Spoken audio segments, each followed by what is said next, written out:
Байгаль дэлхийн экологид анхаарсан өдрүүд хүргэлжилж байгаа энэ цаг үед Баянзүрх дүүргийн 19-р хороонд 110 айлын ногоон орон сууц ашиглалтад орлоо. За Шархад Дэд төвийн энэхүү орон сууц нь Улаанбаатар хотын ногоон орон сууц төслийн нэг хэсэг юм. За олон улсын ногоон барилгын ээж стандартыг хангасан анхны төсөл энэ болж байна. Шархад Дэд төв дээр нийт 338 айлын ногоон орон сууцыг барих юм. Тэгвэл өнөөдөр эхний ээлжинд 110 ногоон орон сууц нээлттэй. Олон улсын стандартыг хангасан ногоон барилгын материал, ногоон технологи ашиглан барьсан энэхүү орон сууц нь усны хэмнэлттэй хэрэглээтэй цахилгаан зарцуулалт багтаагаараа онцлог юм а.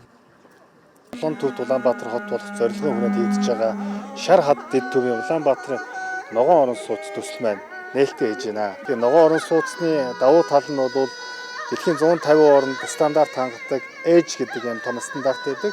Энэ ямар чухал юм бэхээр энэ орон сууц тэр чигээр орчин үеийн ногоон стандарт суурилсан ийм барилгын материал, дотоод технологи хэрэгсэл нь бол ингэж баригдсан гэсэн.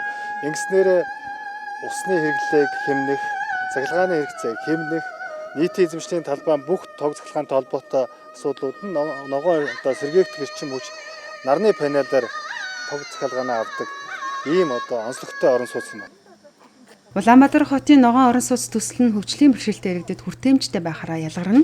Тухайлбал тэрэгэн зэрэгтэй иргэдэд зориулсан налуу зам, ариун цэврийн өрөө зэрэг нь ирээдүйн орон сууцны төслүүдэд сайн жишг болно. Хүртээмжтэй орчныг бий болгох хамгийн том төсөл болсон. Тэгээ бидэрт ер нь бол надад зам юу гэдэг хийгээд эхэлж байгаа.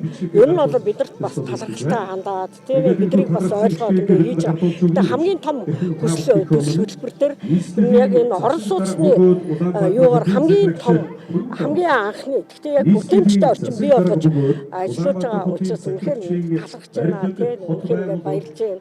Үнэхээр бидний төлөө нийгэм ийм гэж зөв эерэг энергитэй хандж байгаад бас талархаж байгаа.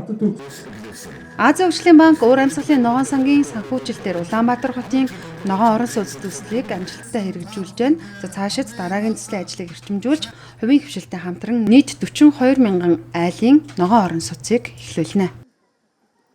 Уур амьсгалын ногоон сангийн зүгээс өнөөдрийг бүтээлцэндээ баяртай байна. Ялангуяа Монгол улс COP17 зохион байгуулж байгаа энэ үед ногоон 100 айлын орон сууцны төсөл нээлттэй хийж байна шүү дээ. Азийн хөгжлийн банк болон манай сангийн зүгээс мянган айлын орон сууцны төсөлд хөрөнгө оруулахыг ирээдүйд зорих болно. Нийт төслийн хэрэгжилтийн үр дүнд 8,000 өрхийн яндан 5,000 өрхийн хүн жорлон бууруулах юм. Барилга усралтын явцад 15,000 хүний ажлын байрыг бий болгож 2.4 сая кВт цагийн эрчим хүч 5.5 сая литр усыг тус хэмнэх тооцоолол гарчээ.